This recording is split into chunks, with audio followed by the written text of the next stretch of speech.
What if somebody's listening and they have a negative association to pressure? Like, let's say competition's coming up and they're trying to be positive, they're trying to feel good, but every time they're about to either get on that platform or they're either about to get on that mat and they're about to compete, it just falls through for them. What can this person do? Or like, I know there's so many things that a person like that could do, but what are the things that you think someone who's just had so many losses, what can they do to try to turn that vision of themselves around? So it's funny, you probably won't expect this answer, but the worst thing you could do in that scenario is positive self-talk. You're setting yourself up for an expectation that is very unlikely to happen. It's colliding with your recent memories, and then you're going to get to a point where you're like, oh crap, I don't even know what to do right now. Yeah. When you're going through, in golf, they call it the yips. You call it a slump in baseball. It's all the same stuff. A period of recent memories that are negative, you don't want to identify with, atypical for your performance metrics, whatever. You need to accept the fact that there's a high chance it's going to happen again.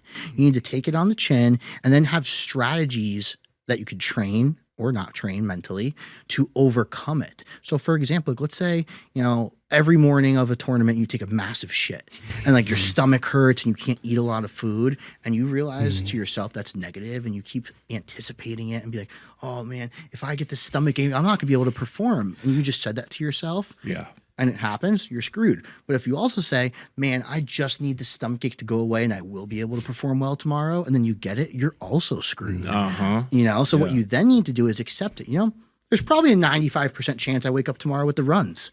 But what I'm going to do is I'm going to maybe eat something. I'm going to do this meditation, maybe expose myself to some cold temperatures and just eat it. And then maybe one day it won't happen and I'll deal with it then. But lacking acceptance is the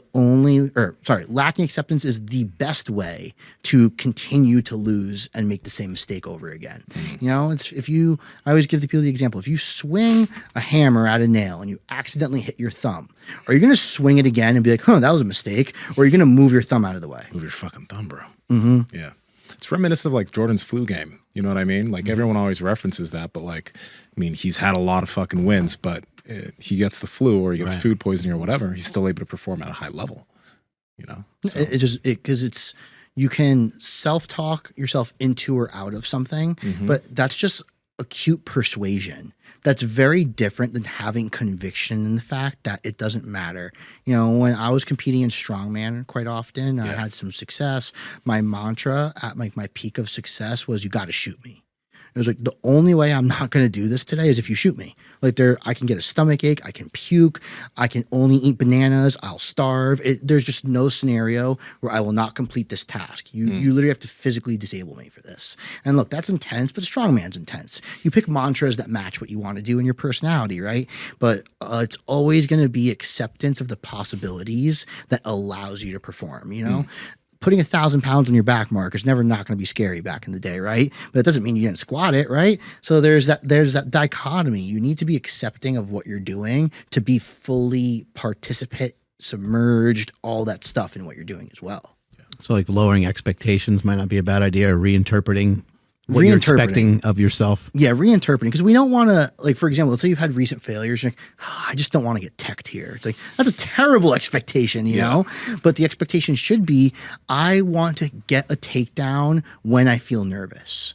You know what I mean? And that's how you would start. And be like, okay, I felt nervous. It was 10 seconds left on the clock, where normally I'd be like, I'm just going to fight and hand fight and just hope nothing happens in 10 seconds because I'm scared, my heart rate's high. But instead, no, take a shot and I want you to go for that shot for real. Don't just like put your head down and do one of these and like hope they're close. Like take a shot. You know what I mean? And that small success is like, wow, I was actually able to do something not stupid as shit when I was nervous today.